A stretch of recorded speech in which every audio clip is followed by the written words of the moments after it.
প্রিয় ছাত্রছাত্রী, আশা করি তোমরা ভালো আছো এবং সুস্থ আছো। তোমাদের সকলকে মোবাইল স্টাডি চ্যানেলে আরেকবার স্বাগত জানাই। আমি তোমাদের সাথে বিজু স্যার রয়েছি। তোমরা ফাদার সেলফের একদম শেষে, লেসনের শেষে দেখে থাকবে যে এখানে একটা অফিসিয়াল লেটার রয়েছে। অফিসিয়াল লেটার বলতে তোমার এডিটোরিয়াল লেটার রয়েছে, যেটা একটা অফিসিয়াল লেটারেরই অংশ। তো সেই অফিসিয়াল লেটার সংক্রান্ত আজকে আলোচনা। তাহলে আমরা দেখে নেব যে how to write an official letter, অর্থাৎ কিভাবে একটা অফিসিয়াল লেটার লিখতে হয়। তো চিঠি লেখার যে বিষয়টা, তাহলে আমাদের চলে আসছে হচ্ছে চিঠি লেখা সংক্রান্ত যে বিষয়টা, অর্থাৎ লেটার রাইটিং। গ্রামারের ভিতরে বা রাইটিং স্কিলের মধ্যে যে letter writing, how to right letters, সেগুলো কিন্তু নিয়ে আজকে আমাদের আলোচনা। তো তোমরা ক্লাসটা খুব মন দিয়ে শুনবে। তো চিঠি লেখার বিষয়টা, চিঠিটা কি actually, what is a letter? চিঠি কি না, চিঠি আমরা সবাই জানি চিঠিটা কি না। চিঠি হচ্ছে এক ব্যক্তির দ্বারা অন্য ব্যক্তিকে পাঠানো কোনো লিখিত বার্তা, তাই তো? এক ব্যক্তির দ্বারা লিখিত বার্তা অন্য কোনো ব্যক্তিকে পাঠানো, তাই তো? অর্থাৎ a letter is a written message from one person to another, তাই তো?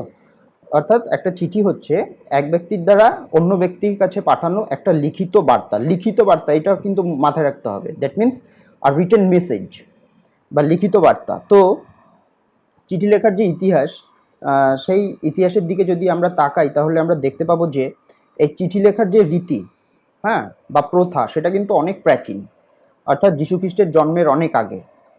তো প্রথমে আমরা চিঠির সন্ধান কোথায় কোথায় দেখেছিলাম? চিঠিকে আমরা প্রথমবার মিশরে দেখেছিলাম। তারপরে আমরা প্রাচীন গ্রিসে, যেখানে প্লিনি, সিসেরোর লেখা চিঠি আমরা দেখতে পাই। ঠিক আছে, এই সমস্ত চিঠিগুলো কিন্তু যীশুখ্রিস্টের জন্মের অনেক আগে, এবং এই চিঠিগুলো কিন্তু লেখা হতো তোমার কোনো মাটি বা কোনো ধাতব বস্তু অথবা চামড়ার উপরে কিন্তু লেখা হতো। তারপরে কিন্তু ইংল্যান্ডে ডাক ব্যবস্থা চালু হয়, যেটা 1840 সালে ইংল্যান্ডে ডাক ব্যবস্থা চালু হয় রোল্যান্ড হিলের দ্বারা। ঠিক আছে, তো সেই সময় কিন্তু চিঠি লেখার জগতে একটা আমূল পরিবর্তন আসে, এবং তারপর থেকে অর্থাৎ 1840 নাগাদ বা পঞ্চদশ শতাব্দীতে শুরু হয়েছিল আর কি ইংল্যান্ডে। তো সেই সময় থেকে কিন্তু চিঠি লেখার যে প্রথাটা চলে আসছে, মানে এখানে আর কি মডার্ন ইসে আর কি, আমাদের যে সিভিলাইজেশনে, সেই সময় থেকেই চলে এসেছে। তো এখন তোমরা দেখতে পাবে, আমরা সাধারণভাবে দেখতে পাই যে প্রাইভেট লেটার বা পার্সোনাল যে লেটারগুলো, সেই পার্সোনাল লেটারের যে ভ্যালু, সেই ভ্যালু কিন্তু অনেকটাই কমে গেছে। তার কারণ কি বলতো? না, তার কারণ হচ্ছে এই যে ইন্টারনেট, ইমেল, তাই না, কম্পিউটার, এগুলোর মাধ্যমে কিন্তু সেই আমাদের প্রাইভেট লেটার লেখার যে বা ব্যক্তিগত চিঠি লেখার যে রীতিটা, সেটা কিন্তু অনেকটা খর্ব হয়েছে। কিন্তু অফিসিয়াল লেটারের কিন্তু মর্যাদা বা গুরুত্ব কিন্তু এখনো ততটাই রয়েছে যতটা এর আগে ছিল, অর্থাৎ কম্পিউটারের আগে ছিল। তাহলে সেই অফিসিয়াল লেটার নিয়েই কিন্তু আজকে আমাদের আলোচনা। তো how to write an official letter, তাহলে অফিসিয়াল লেটার কিভাবে লিখতে হয়, এইটা হচ্ছে আমাদের আজকে টপিক। তো প্রথমে দেখো ডেফিনিশন মানে হচ্ছে সংজ্ঞা, অফিসিয়াল লেটার কাকে বলে। তাহলে দেখো কি বলছে, যে an official letter performs the same function as an ambassador does for his country. তার মানে কি না, একটা অফিসিয়াল লেটার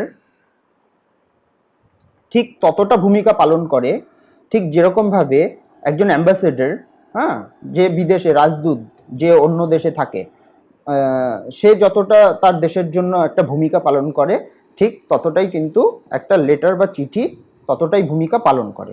তাহলে বোঝা গেল। তাহলে এর থেকেই বোঝা যায় যে এখানে চিঠিকে বা অফিসিয়াল লেটারকে একজন অ্যাম্বাসেডরের সঙ্গে তুলনা করা হয়েছে, তাই তো? তারপরে আমরা দেখব,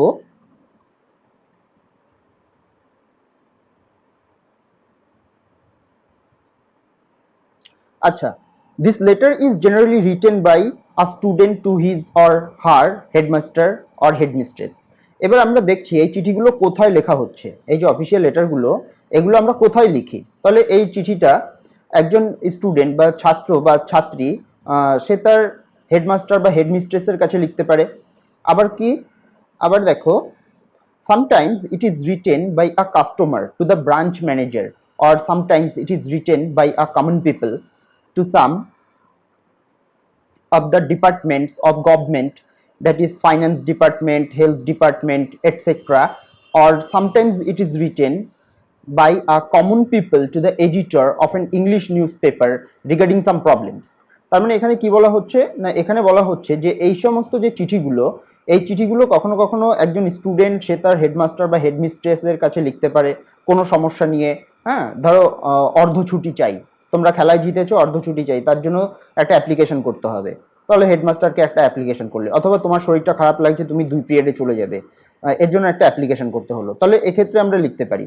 আবার কি, আবার ধরো কোনো তোমার এটিএম কার্ডটা হারিয়ে গেছে, এবার তোমার নতুন এটিএম কার্ড বা একটা ডুপ্লিকেট এটিএম কার্ডের জন্য তুমি অ্যাপ্লাই করবে, এর জন্য কি ব্রাঞ্চ ম্যানেজারের কাছে একটা অ্যাপ্লিকেশন লিখতে হবে, এটা গেল। তারপরে ধরো তোমার এলাকায় কোনো সমস্যা হচ্ছে, সেই সমস্যার কথা জানিয়ে তুমি যে তোমার কাউন্সিলর আছে সেই কাউন্সিলরের কাছে, বা পঞ্চায়েত মেম্বার আছে বা পঞ্চায়েত প্রধান আছে, তার কাছে একটা চিঠি লিখবে, তাহলে সেক্ষেত্রে আমাদের এই অফিসিয়াল লেটার প্রয়োজন হবে। অথবা তোমার ধরো কোনো একটা ভীষণ সমস্যা, যেটা খুবই একটা গুরুত্বপূর্ণ সমস্যা, ধরো গ্লোবাল ওয়ার্মিং, অথবা ধরো এই করোনা ভাইরাসে মানুষ ঠিকঠাক মতো কি করছে না, নিয়ম মানছে না, তাই না? তো এই সমস্ত কারণ জানিয়ে তুমি ধরো কোনো গভর্নমেন্টের কোনো অফিসিয়ালের কাছে তুমি চিঠি লিখছো, হেলথ ডিপার্টমেন্টের কাছে চিঠি লিখছো, তাহলে এক্ষেত্রে কিন্তু আমাদের এই সমস্ত বিষয়ের ক্ষেত্রে বা সমস্ত বিষয়ের জন্য কিন্তু আমাদের অফিসিয়াল লেটার প্রয়োজন হয়। তাহলে এই সমস্ত বিষয়ে আমরা অফিসিয়াল লেটার লিখে থাকি। আচ্ছা, এবার একটা অফিসিয়াল লেটার কিরকম হওয়া উচিত দেখো না, an official letter should be simple, to the point and should maintain formalities. তাহলে তুমি যে অফিসিয়াল লেটারটা লিখছো, সেই অফিসিয়াল লেটারটা হবে কিন্তু খুবই সহজ এবং সাধারণ ভাষায় লিখতে হবে, এবং সেটা টু দ্য পয়েন্ট হতে হবে। টু দ্য পয়েন্ট মানে হচ্ছে যেটা চাইবে সেটাই কিন্তু তোমাকে বলতে হবে, এর থেকে বাইরে বেশি কিছু বলা যাবে না, ঠিক আছে? And should maintain formalities. Formalities মানে হচ্ছে আনুষ্ঠানিকতা, অর্থাৎ কোথায় কিভাবে লিখতে হয়, হ্যাঁ, কোথায় কি বসাতে হবে, এই সমস্ত জিনিসগুলো কিন্তু তোমাকে ঠিকঠাকভাবে মেনটেন করতে হবে। তারপরে কি বলছে, this type of letter should follow the rule of 4 C's। 4 C বলে একটা রুল আছে, হ্যাঁ, 4টে সি। তাহলে এই 4টে সি, এই যে রুলটা, এই রুলটা কিন্তু একটা অফিসিয়াল লেটার অবশ্যই অনুসরণ করবে বা ফলো করবে। দ্যাট ইজ নাম্বার ওয়ান কি, ক্লারিটি। ক্লারিটি কথার মানে কি, দেখো এখানটা ক্লারিটি দেওয়া রয়েছে। ক্লারিটি কথার মানে হচ্ছে, ক্লারিটি কথার মানে কি না, ক্লারিটি কথার মানে হচ্ছে তোমার স্পষ্টতা। ওকে, তাহলে এটা কিন্তু স্পষ্টতা বা স্বচ্ছতা, যেটাকে আমরা বলি পরিষ্কার পরিচ্ছন্নতা বা স্বচ্ছতা, সেটা কিন্তু এই লেটারের মধ্যে থাকবে, ঠিক আছে? অর্থাৎ এই লেটারের মধ্যে কিন্তু যে তুমি যে লেখাটা লিখছো সেটা কিন্তু পরিষ্কারভাবে তুলে ধরতে হবে, ঠিক আছে? কোনো রাউন্ড অ্যাবাউট বা সার্কামলোকেশন কোনো কিছু এরকম থাকবে না, মানে ঘুরিয়ে পেঁচিয়ে কোনো কিছু বলা, এরকম বলার কোনো দরকার নেই। এটা একদম একদম সিম্পলই থাকবে, ঠিক আছে? একদম সিম্পলভাবে তোমাকে প্রেজেন্ট করতে হবে তোমার যে মেসেজ বা বার্তাটা আছে সেটা। আচ্ছা, তারপরে 2 নম্বরে সিতে কি বলছে, কারেক্টনেস। হ্যাঁ, কারেক্টনেস কথার মানে কি, কারেক্টনেস কথার মানে হচ্ছে নির্ভুলতা, অর্থাৎ এখানে ভুল করার কোনো জায়গা থাকবে না। অর্থাৎ এই লেটারটা খুব ভালোভাবে একদম দেখে শুনে, অর্থাৎ কোন জায়গায় স্পেলিং ভুল হলো, কোন জায়গায় পাংচুয়েশন ঠিকঠাক, দাড়ি কমা ঠিকঠাক বসলো না, এই সমস্তগুলো কিন্তু দেখে তারপরে একদম ঠিকঠাক করে সঠিকভাবে কিন্তু তোমাকে এই চিঠিটা লিখতে হবে। আচ্ছা, 3 নম্বর সিতে কি বলা হচ্ছে দেখো, কনসাইজনেস। কনসাইজনেস কথা মানে কি না, কনসাইজনেস কথা মানে হচ্ছে সংক্ষিপ্ত। অর্থাৎ এই যে চিঠিটা, এই চিঠিটা কিন্তু সংক্ষিপ্ত হবে। সংক্ষিপ্ত হবে মানে হচ্ছে তুমি 3 পাতা 4 পাতা করে এটা কিন্তু লিখতে পারবে না, হ্যাঁ। অর্থাৎ এখানটায় তোমাকে যেরকম ওয়ার্ড লিমিটস দেওয়া হবে, ঠিক ততটার মধ্যে তোমাকে লেখাটা কমপ্লিট করতে হবে। এটা হচ্ছে কনসাইজনেস বা ব্রিফনেস, হ্যাঁ, বা ব্রিফ, হ্যাঁ, ব্রিফও বলতে পারো, অথবা শর্ট, এটা বলতে পারো। আর 4 নম্বর কি রয়েছে, কার্টসি। কার্টসি কথা মানে হচ্ছে সৌজন্য। সৌজন্য মানে হচ্ছে কি না, সৌজন্য মানে হচ্ছে ধরো তুমি এই চিঠিটার মধ্যে দিয়ে কোনো গ্রিভিয়েন্স মানে হচ্ছে তোমার কোনো ক্ষোভ রয়েছে, সেটাও তুমি প্রকাশ করছো, কিন্তু সেটাও কিন্তু প্রকাশ করার জন্য তোমাকে সৌজন্যতা বজায় রাখতে হবে। বোঝা গেল? সৌজন্যতা ছাড়া কিন্তু এই লেটারগুলো একদম হবে না, মানে বিশেষ করে অফিসিয়াল লেটারের এই কার্টসি বা সৌজন্য হচ্ছে এটার একটা হলমার্ক এই অফিসিয়াল লেটারের, ঠিক আছে? সৌজন্যতা কিন্তু তোমাকে সবসময় বজায় রাখতে হবে, এটা মাথায় রাখতে হবে। আচ্ছা, তারপরে কি রয়েছে, আচ্ছা তারপরে আমরা একটু দেখে নেব এখানটায় কি বলেছে, যে physical layout of an official letter. Physical layout মানে হচ্ছে এই ধরনের অফিসিয়াল লেটারটা দেখতে কিরকম হয়। দেখো এখানটায় তোমাদের বাদিকে প্রথমে রয়েছে দেখো টু, বলছে at present it is not vastly used. এই টুটা কিন্তু বর্তমানে আমরা বেঙ্গল বোর্ডে বিশেষ করে সেটা কিন্তু আমরা দিই না। ইভেন অন্যান্য যে সিবিএসই বা আইসিএসই এই সমস্ত বোর্ডে কিন্তু এখন এই টুটা কিন্তু আর থাকে না। এই টুটা তো আমি তোমাদের একটু বোঝার সুবিধার্থে এটা দিলাম যে এটা কিন্তু আমরা এখন বর্তমানে ব্যবহার করি না। ধরো যদি এডিটোরিয়াল লেটার হয় তাহলে সেক্ষেত্রে আমরা কিভাবে লিখবো, অর্থাৎ সেটা আমি দেখো এখানে তোমরা একদম বুঝতে পারবে। আচ্ছা তারপরে দেখো ডি বলে দেখো 3টে ডট দেওয়া রয়েছে, তারপরে name of the post. Name of the post কথা মানে হচ্ছে তুমি কাকে লিখছো। ধরো তুমি যদি হেড স্যারকে লেখো তাহলে কি হবে, তাহলে টুটা প্রথমে দিলে তার ঠিক নিচেই কি দেবে, দ্য হেডমাস্টার। এই হেডমাস্টারটা হচ্ছে পোস্টের নাম। তারপরে নেম অফ দ্য অর্গানাইজেশন মানে হচ্ছে সংস্থার নাম অর্থাৎ স্কুলের নাম। যদি হেডমাস্টারের কাছে লেখো তাহলে স্কুলের নাম পরে, স্কুলটাই হচ্ছে সেই সংস্থার নাম। তাহলে নেম অফ দ্য অর্গানাইজেশনে কি হবে, সেই স্কুলের নাম। তাহলে তিনি কোথাকার হেডমাস্টার, সেই স্কুলের নাম বলতে হবে। তারপরে কি অ্যাড্রেস, তার নিচে ঠিক অ্যাড্রেসটা লিখতে হবে পিনকোড সমেত। ওকে, এইটা লিখলে। আচ্ছা তারপরে কি রয়েছে দেখো, তারপরে রয়েছে হচ্ছে তাহলে যদি হেড স্যারের কাছে লিখি আমরা তাহলে আমরা কিভাবে লিখবো, তাহলে টু লিখলাম, তারপরে কি দা, তারপরে নেম অফ দ্য পোস্ট, তাহলে দা হেডমাস্টার। পোস্টের নাম হচ্ছে কি হেডমাস্টার, তাহলে টু দ্য হেডমাস্টার। তারপরে কি নেম অফ দ্য অর্গানাইজেশন কথা মানে হচ্ছে কি না, অর্গানাইজেশন কথা মানে হচ্ছে সংস্থা, অর্থাৎ তিনি কোন সংস্থার এই পোস্টটায় ধারণ করে রয়েছেন। তাহলে তিনি ধরো এই স্কুল, ঠিক আছে, সেই স্কুলটার নাম তোমাকে বলতে হবে। ধরো কামিনী কুমার গার্লস হাই স্কুল, ঠিক আছে, বা চাত্রা বয়েজ, ঠিক আছে, এরকম স্কুলের নাম। সেই স্কুলের নাম দিতে হবে, তারপরে সেই স্কুলের অ্যাড্রেসটা দিতে হবে। তাহলে তুমি এটা ধরো আমি স্কুলের দিয়ে বললাম। ধরো তুমি এবার ব্যাংকের ম্যানেজারের কাছে তোমার চেক বই দরকার, সেই চেক বইয়ের জন্য তুমি অ্যাপ্লাই করছো। এবার এখানে একটা অ্যাপ্লিকেশন লিখতে হবে। তাহলে তুমি কিভাবে লিখবে, তাহলে টু লিখলে, টুটা দিতেও পারো নাও দিতে পারো, না এখন বর্তমানে এটা ব্যবহৃত হয় না। তাহলে কি লিখবে, দা পোস্টের নাম, কোন পোস্টের কাছে তুমি কার কাছে অ্যাপ্লাই করছো, না ব্রাঞ্চ ম্যানেজার, তাহলে কি হবে দা ব্রাঞ্চ ম্যানেজার। তারপরে কি লিখতে হবে, অর্গানাইজেশনের নাম, ঠিক আছে, সেই ব্রাঞ্চটা কোন ব্যাংকের। ধরো যদি স্টেট ব্যাংক থাকে তাহলে কি বলতে হবে, স্টেট ব্যাংক অফ ইন্ডিয়া, ঠিক আছে। তারপরে তার নিচেই কিন্তু ওই ব্রাঞ্চের নামটা লিখতে হবে। ধরো কদম্বগাছি ব্রাঞ্চ, সেই ব্রাঞ্চের নামটা লিখলে তারপরে তার অ্যাড্রেস দিতে হবে। ওকে, এরপরে কি, এরপরে সাবজেক্ট আসে। দেখো সাব বলে লেখা রয়েছে, এই সাবজেক্টের এখানটা তোমরা সাবজেক্ট লিখবে। সাবজেক্ট মানে হচ্ছে তোমরা কোন বিষয়ে অ্যাপ্লাই করছো। যদি তুমি অ্যাপ্লাই করো, ধরো স্কুলে তুমি অ্যাপ্লাই করছো যে লিভ অফ অ্যাবসেন্সের জন্য, তাহলে লিভ অফ অ্যাবসেন্স তুমি কতদিন স্কুলে আসতে পারোনি কোনো কারণের জন্য, এবার তুমি সেগুলোকে সেই ছুটিটা মঞ্জুর করে দিতে বলছো, তাহলে কি লিখতে হবে সাবজেক্টের ওখানটায়, লিভ অফ অ্যাবসেন্স।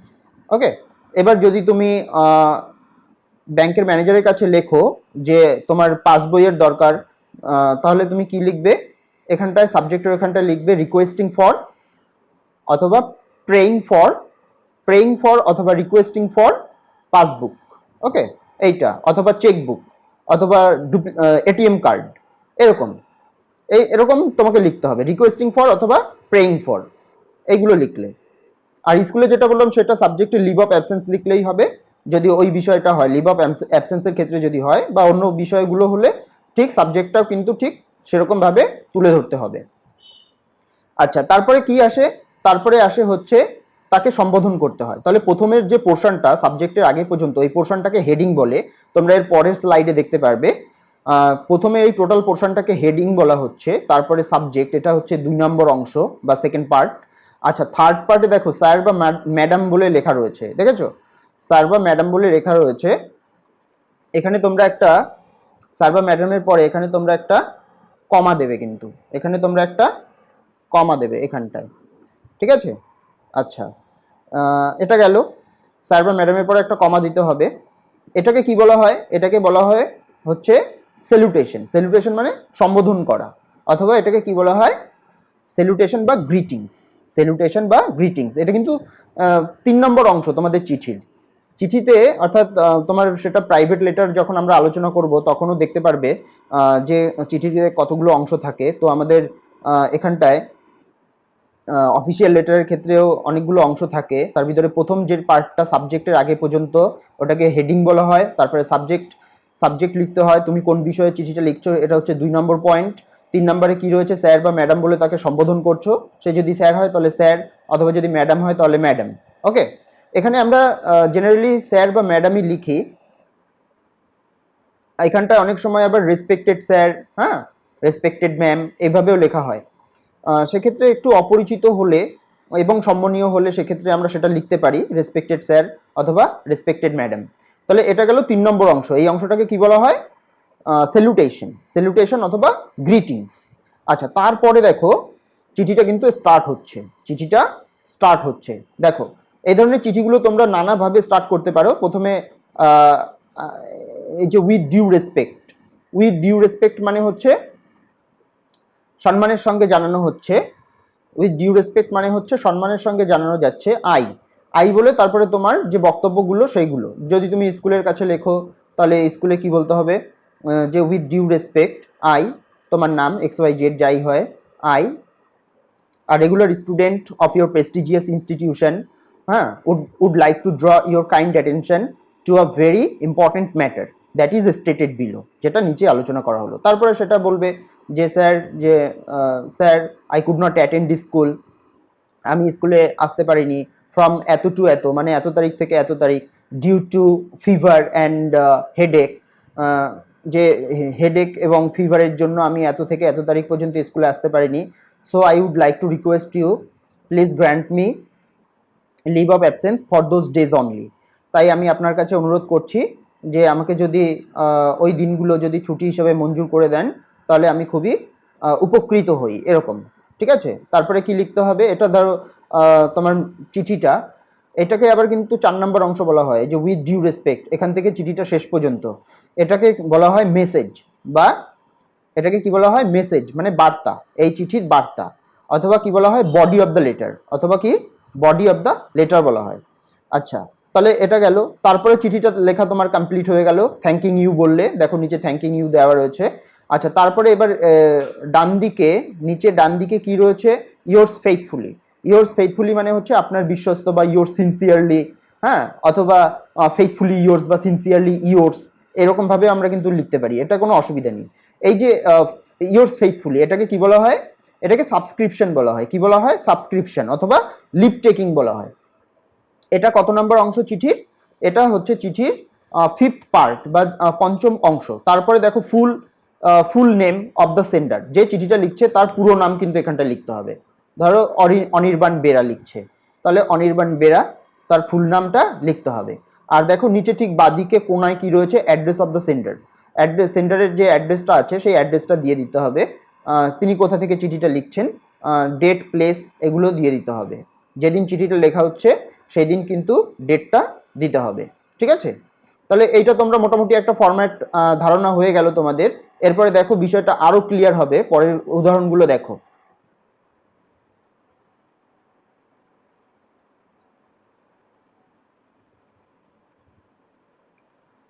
ওকে, এখানটা দেখো কি রয়েছে, যে সাম নেসেসারি ওয়ার্ডস রিগার্ডিং অফিসিয়াল লেটার, অর্থাৎ অফিসিয়াল লেটার সম্বন্ধে কিছু প্রয়োজনীয় কথা। এখানে দেখো কি কি লেখা রয়েছে, ওই আমি যেটা বলে দিয়েছিলাম ঠিক সেইটাই রয়েছে এখানটায়, যে কোথায় কি লিখতে হবে। যদি ম্যানেজারের কাছে হয় তাহলে দেখো 2 এর পরে কি লিখতে হবে, দ্য ম্যানেজার, এটা হচ্ছে তার পোস্টের নাম।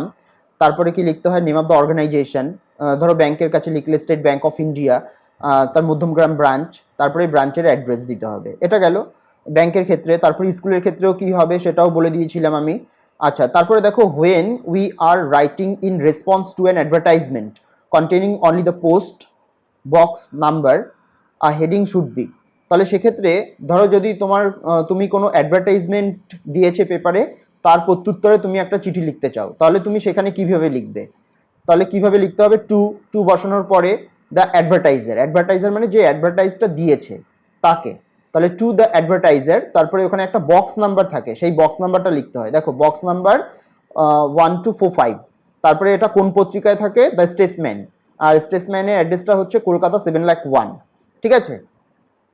আচ্ছা, তারপরে কি রয়েছে দেখো, nowadays comma after each line of the heading is omitted, ঠিক আছে, though traditionally comma follows each line except the last one which ends in a full stop, ঠিক আছে। To at the top is also omitted বা also sometimes dropped। তাহলে ওই যে two আমরা সেটা কিন্তু এখন প্রায় ড্রপ করে দিই, মানে সেই টুটা আমরা বসাই না। আর টু এর পরে যে কলামগুলো থাকে যেরকম দ্য অ্যাডভার্টাইজার, তারপরে বক্স নাম্বার, তারপরে দ্য স্টেটসম্যান, এগুলোর পরে কি হয়, এগুলোর পরে আমরা কিন্তু কমা কমা দিই এবং লাস্টেরটা আমরা ফুল স্টপ দিই, সেটাও কিন্তু এখন উঠে গেছে, ঠিক আছে। এই যে দেখো কি বলছে, nowadays comma after each line of the heading is omitted though, মানে যদিও traditionally comma follows each line except the last one which ends in a full stop, ঠিক আছে। তাহলে সেটা কিন্তু এখন আর দিই না, সেই কমাগুলোও কিন্তু আমরা উঠিয়ে দিয়েছি, তাহলে এখন আর টুটাও কিন্তু উঠিয়ে দিয়েছি, এটাই কিন্তু এখানে বলার বিষয়, ঠিক আছে। এবার দেখো স্যালুটেশন মানে হচ্ছে আমি তোমাদের বলে দিয়েছিলাম যে কিভাবে এটা করতে হয়। স্যালুটেশনটা মানে হচ্ছে স্যার লিখবো না রেসপেক্টেড স্যার লিখবো না রেসপেক্টেড ম্যাডাম লিখবো, কোনটা লিখবো সেটা কিভাবে করবে দেখো কি বলছে, দেখো ইন জেনারেল কেজেস, সাধারণ ক্ষেত্রে আমরা স্যার বা ম্যাডাম লিখে থাকি। আচ্ছা, to unknown yet respectable person, unknown yet respectable, অপরিচিত কিন্তু খুবই শ্রদ্ধেয় ব্যক্তি, তার ক্ষেত্রে আমরা ডিয়ার স্যার বা ডিয়ার ম্যাম আমরা লিখতে পারি। আচ্ছা, তারপরে দেখো some necessary words for official letter. আচ্ছা, এখানে কি বলছে দেখো যে to person occupying highest post like those of chief or prime minister or president, chief justice etcetera. তাহলে এই সমস্ত ব্যক্তিরা অর্থাৎ প্রধানমন্ত্রী, হ্যাঁ, তারপরে সুপ্রিম কোর্টের চিফ জাস্টিস বা প্রধান বিচারপতি, তারপরে রাষ্ট্রপতি, এদের ক্ষেত্রে আমরা কিভাবে লিখবো, অনারেবল স্যার অথবা রেসপেক্টেড স্যার, এগুলো আমরা লিখতে পারি। ওকে, এরপরে কি রয়েছে দেখো, সাবজেক্টটা আমরা কিভাবে লিখতে পারি, সাবজেক্টটা আমরা ওই যে এসইউবি তারপরে কোলন দিতে হবে, ঠিক আছে, এটাও লিখতে পারি অথবা পুরো নামটাও লিখতে পারি। এই সাবজেক্ট লিখতে হবে, সাবজেক্টে তোমার যে বিষয়গুলো আছে বলার, যে বিষয় সম্বন্ধে তুমি বলতে চাইছো সেই বিষয়টা থাকবে এখানটায়। আচ্ছা, তারপরে কি রয়েছে অ্যাটেনশন লাইন কি বলছে দেখো, in business letters the name of the person dealing with the subject is written at the top after attention. আচ্ছা, অ্যাটেনশন বলে সেই ব্যক্তির নাম, এটা কিন্তু বিজনেস লেটারের ক্ষেত্রে বলছে, this এনাবলস a letter to reach the right person without delay. তাহলে এই যে পার্সনের নামটা লেখা হয় একদম উপরে টপে, এটা কিন্তু সঠিক ব্যক্তির কাছে পৌঁছতে চিঠিটাকে সাহায্য করে, এটা কিন্তু তোমার বিজনেস লেটারের ক্ষেত্রে লেখা হয়। কিন্তু অন্য সাধারণ লেটারের ক্ষেত্রে কিন্তু রেফারেন্স লাইন অথবা রেফারেন্স বলে কিছু একটা লেখা থাকে, সেটা কোনো নাম্বার হতে পারে, রেফারেন্স নাম্বার, সেটা একটা বিশেষ নম্বর হতে পারে, সেটা সাবজেক্টের নিচে REF, হ্যাঁ, ডট দিয়ে সেটা লিখে দেবে, ডটের পর একটা কোলন দেবে, কোলন দিয়ে তোমরা সেই রেফারেন্স নাম্বারটা বা সেই রেফারেন্স যদি কোনো কিছু থাকে সেটা কিন্তু দিয়ে দিতে পারো। এখানে কি বলছে দেখো, in business letters this refers to previous correspondence. Business লেটারের ক্ষেত্রে এই রেফারেন্স নাম্বারটা বিশেষ করে প্রয়োজন হয়, এবং করসপন্ডেন্স মানে হচ্ছে আগে কি ধরনের চিঠিপিটি বিনিময় করা হয়েছে সেই সমস্তগুলো এই রেফারেন্সের মধ্যে উল্লেখ করা থাকে, সেই চিঠির নম্বরগুলো উল্লেখ করা থাকে। বলছে its placement is same as that of the subject or below it. এর যে প্লেসমেন্টটা, এর যে বসবে কোথায়, সেটা হচ্ছে হয় সাবজেক্টের জায়গায় নতুবা বিলো ইট, এর নিচে বসবে। তাহলে এটা বোঝা গেল। আচ্ছা, তারপরে কি রয়েছে দেখো, সাবস্ক্রিপশন কথা মানে কি, লিভ টেকিং মানে আমরা লাস্টে বলি না, ইয়োর্স ফেথফুলি, ইয়োর্স অবিডিয়েন্টলি, হ্যাঁ। তাহলে এক্ষেত্রে বিষয়টা কি দাঁড়াচ্ছে দেখো, দ্য মোস্ট কমন সাবস্ক্রিপশন অথবা লিভ টেকিং কিন্তু subscription of official letter is yours faithfully, তাহলে আমরা এটা সাধারণভাবে ইয়োর্স ফেথফুলি কিন্তু লিখে থাকি। আচ্ছা, তারপরে কি বলছে দেখো, when students are writing to teacher, যখন স্টুডেন্টরা টিচারের কাছে লেখে তখন কিন্তু আমরা কি লিখি, ইয়োর্স অবিডিয়েন্টলি মানে হচ্ছে আপনার বাধ্য, অর্থাৎ স্টুডেন্টরা তার টিচারের কাছে বাধ্য থাকে, তার জন্য কি লেখা হয়, ইয়োর্স অবিডিয়েন্টলি, তারপরে একটা কমা। আচ্ছা, yours faithfully is more common নাওয়াডেজ, কিন্তু এখন ওই ইয়োর্স অবিডিয়েন্টলি জায়গায় আমরা ইয়োর্স ফেথফুলি কিন্তু সাধারণভাবে ব্যবহার করে থাকি। When the letter is written informally, informally মানে হচ্ছে একটু আনুষ্ঠানিকতা কম থাকে তার মধ্যে, যখন এরকমভাবে লেখা হয় তখন কি আমরা কি লিখি, ইয়োর্স সিনসিয়ারলি অথবা ইয়োর্স ট্রুলি, এগুলো কিন্তু আমরা লিখে থাকি। আচ্ছা, এখানে কি মনে রাখতে হবে, দেখো রিমেম্বার ইয়োর্স, দেখো YOURS, yours does not contain an apostrophe, whereas F in faithfully is a smaller letter and subscription is followed by a comma. তাহলে এখানে দুটো জিনিস, তিনটে জিনিস মাথায় রাখতে হবে। কি কি মাথায় রাখতে হবে, যে ইয়োর্স লিখি আমরা, যেরকম ইয়োর্স ফেথফুলি, এখানে কিন্তু কোনো অ্যাপোস্ট্রফি হবে না, শুধু এস বসে যাবে, ঠিক আছে। ইয়োর্স এটা ডাবল পজিটিভ হয়ে যায়, বা এটা পজিটিভ ফর্মে হয়ে যায়, বা ডাবল পজিটিভ হয়ে যায়। তো ইয়োর্স লিখবো, কোনো কমা টমা কোনো অ্যাপোস্ট্রফি দেবো না। আচ্ছা, তারপরে যে ফেথফুলি লিখি, ফেথফুলি কিন্তু এফ বড় হাতের হবে না, এফটা কিন্তু ছোট হাতের হবে। আর কি বলছে, যে এরপরে ইয়োর্স ফেথফুলি লেখার পরে একটা কমা বসবে। ওকে, এটা হচ্ছে বিষয়।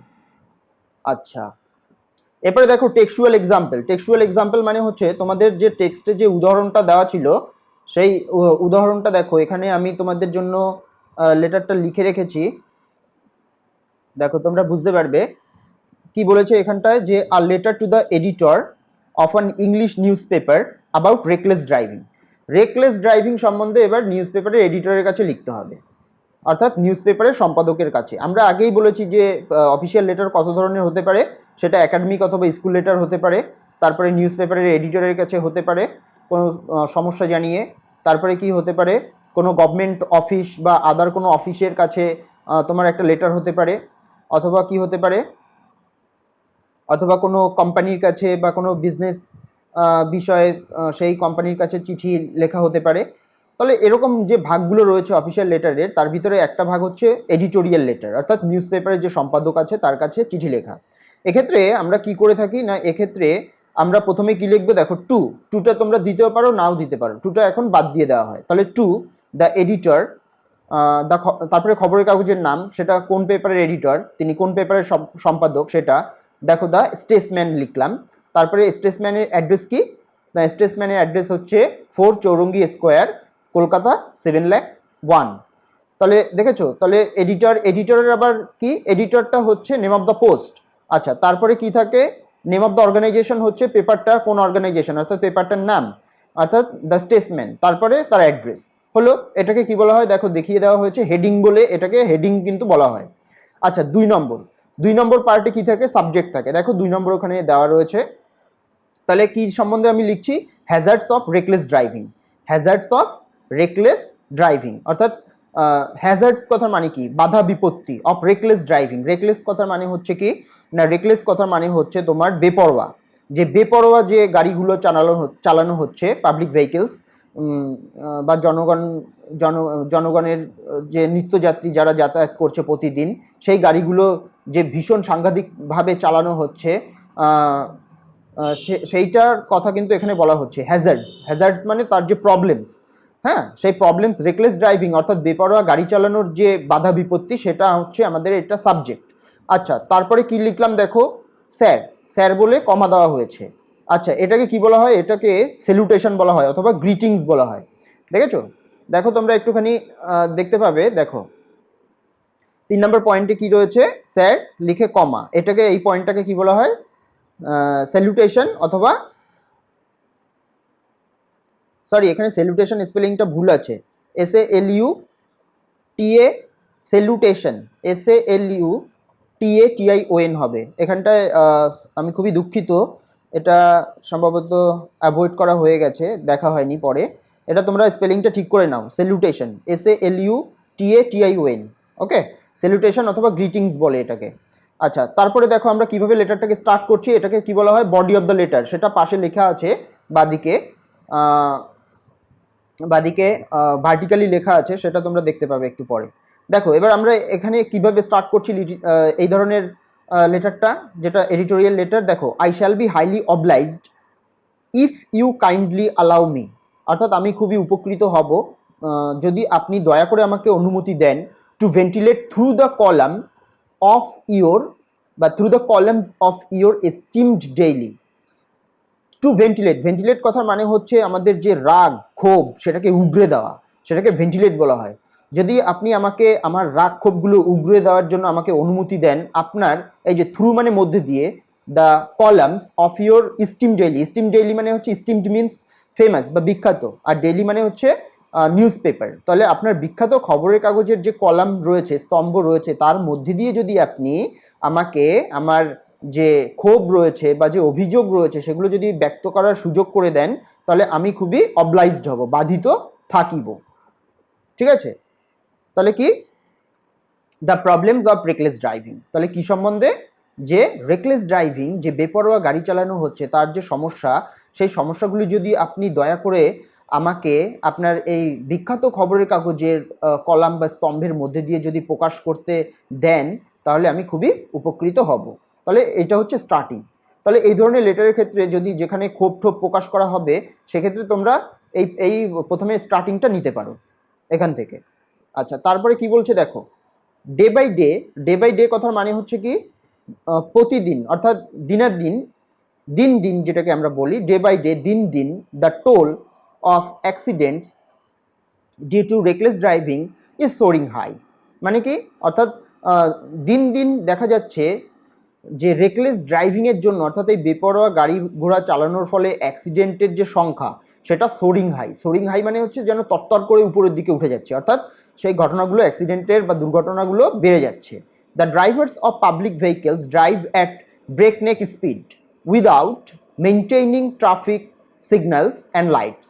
তাহলে কি, যে যারা পাবলিক ভেহিকেল চালায় সেই সমস্ত ড্রাইভাররা বা চালকেরা তারা কি করছে, ব্রেকনেক স্পিড, এটা একটা ইডিয়াম, ব্রেকনেক স্পিড, ব্রেকনেক স্পিড মানে হচ্ছে বেপরোয়াভাবে তারা চালায়, উইদাউট মেনটেইনিং মানে দেখাশোনা না করে, ট্রাফিক সিগন্যালস অ্যান্ড লাইটস, অর্থাৎ ট্রাফিক সিগন্যালস লাইটস এগুলো না দেখে সেই ড্রাইভাররা কি করে না, সেই ড্রাইভাররা বেপরোয়াভাবে গাড়ি চালিয়ে চলেছে। এভরিডে, প্রতিদিন, ইট ইজ হার্ড দ্যাট, এটা শোনা যায় যে vehicles have mountain the footpath and smashed into the shops. প্রতিদিনই এরকম শোনা যায় যে ফুটপাতে গাড়ি উঠে গেছে এবং দোকানপাট ভেঙে দিয়েছে। হ্যাঁ, এগুলো কিন্তু তোমরা প্রতিদিনই শুনতে পাবে। বাট ইয়েস্টারডে, কিন্তু গতকাল, I saw it with my own eyes, কিন্তু গতকাল আমি এটা নিজের চোখে দেখলাম। A boy was mercilessly run over while crossing the road on the zebra crossing by a speeding lorry. তাহলে কি না, গতকাল আমি যেটা চাক্ষুষ দেখলাম সেটা হচ্ছে যে একটা বয়কে, একটা ছেলেকে, সেই ছেলেটা যখন জেব্রা ক্রসিং দিয়ে রাস্তা পার হচ্ছিল তখন তাকে একটা চলন্ত লরি এসে তাকে ধাক্কা দিয়ে দিল। ঠিক আছে, এইটা রয়েছে স্পিডিং লরি। আচ্ছা, তারপরে কি রয়েছে দেখো, দ্য ড্রাইভার্স থিঙ্ক দ্যাট, ড্রাইভাররা ভাবে যে they are the monarchs, monarchs মানে হচ্ছে king of the roads, they are the monarch of the roads. তাহলে ড্রাইভাররা এখন ভাবা শুরু করেছে যে এই রাস্তার তারাই রাজা, হ্যাঁ, অর্থাৎ এই রাস্তাটা তারই, এইভাবে কিন্তু সে গাড়ি চালাচ্ছে। তাহলে এটা গেল। তারপরে দেখো কি এন্ডিংটা কিভাবে হয়েছে, যে therefore I would like to request you please take up your mighty pen so that the government and the commuters, commuters কথার মানে হচ্ছে নিত্যযাত্রী বা daily passengers, may be stirred up, তারা যেন সজাগ হতে পারে, and take proper action to put a stop to this menace. ঠিক আছে, তাহলে লাস্টে কি বলা হচ্ছে, দেয়ারফোর অর্থাৎ সুতরাং, I would like to request you, আমি আপনাকে অনুরোধ করতে চাইছি, অর্থাৎ এখানে নিউজ পেপারের যে এডিটর তাকে কিন্তু তুমি অনুরোধ করতে চাইছো। Therefore I would like to request you please take up your mighty pen, mighty pen মানে আপনার যে ক্ষমতা সম্পন্ন পেন, হ্যাঁ, সেই কলমটা ধরুন, সো দ্যাট, যাতে দ্য গভর্নমেন্ট মানে সরকার, অ্যান্ড দ্য কমুটার্স, কমুটার্স মানে সাধারণ যাত্রীরা, মে বি স্টিয়ার্ড আপ আরও সজাগ হতে পারে বা নড়ে চড়ে বসতে পারে, অ্যান্ড টেক প্রপার অ্যাকশন এবং সঠিক পদক্ষেপ গ্রহণ করতে পারে, to put a stop to this menace. Menace মানে হচ্ছে এই ধরনের যে বাজে কাজ হচ্ছে, খারাপ কাজ হচ্ছে, এই কাজটাকে বন্ধ করার জন্য যাতে তারা একটা স্টেপ নিতে পারে। তারপরে কি বলছে, থ্যাঙ্কিং ইউ, দেখো কোথায় রয়েছে, তোমরা কিন্তু এই লেখাটার সময় এখানে লিখবে, থ্যাঙ্কিং ইউ হলো। আচ্ছা, তারপরে দেখো কি বলছে, ইয়োর্স সিনসিয়ারলি লেখা হয়েছে, এখানটায় কি লেখা হয়েছে, ইয়োর্স সিনসিয়ারলি, এখানটায় তোমরা ইয়োর্স ফেইথফুলিও দিতে পারো, এটাকে কি বলা হয় দেখো, সাবস্ক্রিপশন অথবা লিপ টেকিং বলা হয়। আচ্ছা, তারপরে 6 নম্বরে হচ্ছে সিগনেচার, সিগনেচার মানে হচ্ছে এখানে ফুল সিগনেচার করতে হবে যে লিখছে তার, তাহলে রাহুল দাস এখানে ফর এক্সাম্পল দেওয়া হলো। আচ্ছা, এইদিকে কি লেখা হচ্ছে, নিচে ডান দিকে কোনায় দেখো, এটাকে 7 নম্বর পয়েন্ট বলা হয় সুপারস্ক্রিপশন অথবা রাইটার্স অ্যাড্রেস, যে লিখছে তার অ্যাড্রেসটা। ধরো এখানে কি বলছে 16 পঞ্চাননতলা লেন, হাওড়া 711312, এরকমভাবে একটা অ্যাড্রেস দেওয়া রয়েছে। আর এটা লেখা হয়েছে কবে, ধরো 24 অগস্ট 2021। তাহলে এইটা এইভাবে লিখতে হবে। আর এইদিকে দেখো তোমাদের এখানটা দেখো, এটাকে বডি অফ দ্য লেটার বলা হচ্ছে, ঠিক আছে। এইভাবে তাহলে তোমরা কি করবে, এইভাবে কিন্তু তোমরা তাহলে অফিসিয়াল লেটারগুলো এইভাবেই এই ফরম্যাটেই লিখবে। একটু চেঞ্জেস হবে শুধুমাত্র স্টার্টিংটায়। আমি যেরকম স্টার্টিংটা দিয়েছি, এই স্টার্টিংটা তোমার অন্য বিষয়ের ক্ষেত্রে যেখানে তুমি কমপ্লেন করবে এডিটরের কাছে সেক্ষেত্রে এইগুলো লাগবে, কিন্তু অন্যান্য ক্ষেত্রে কিন্তু তোমাকে স্টার্টিংটা চেঞ্জ করতে হবে, ঠিক আছে। আর এন্ডিংটাও কিন্তু চেঞ্জ করতে হবে। আর মোটামুটি সব বিষয়গুলো একই রকম থাকবে। তাহলে আশা করি তোমরা ভালোভাবে ক্লাসটা বুঝতে পেরেছো, লেটার রাইটিং, অফিসিয়াল লেটার বিশেষ করে। এরপরে আমরা পার্সোনাল লেটার দেখব, ঠিক আছে। সবাই ভালো থাকবে, সুস্থ থাকবে, আর ক্লাসগুলো বন্ধুদের মধ্যে ভীষণভাবে শেয়ার করো, ঠিক আছে, যাতে তারা ওই ক্লাসের দ্বারা উপকৃত হতে পারে কিছুটা। তো সবার সুস্থতা কামনা করে আজকে ক্লাসটা এখানেই শেষ করছি। Thank you.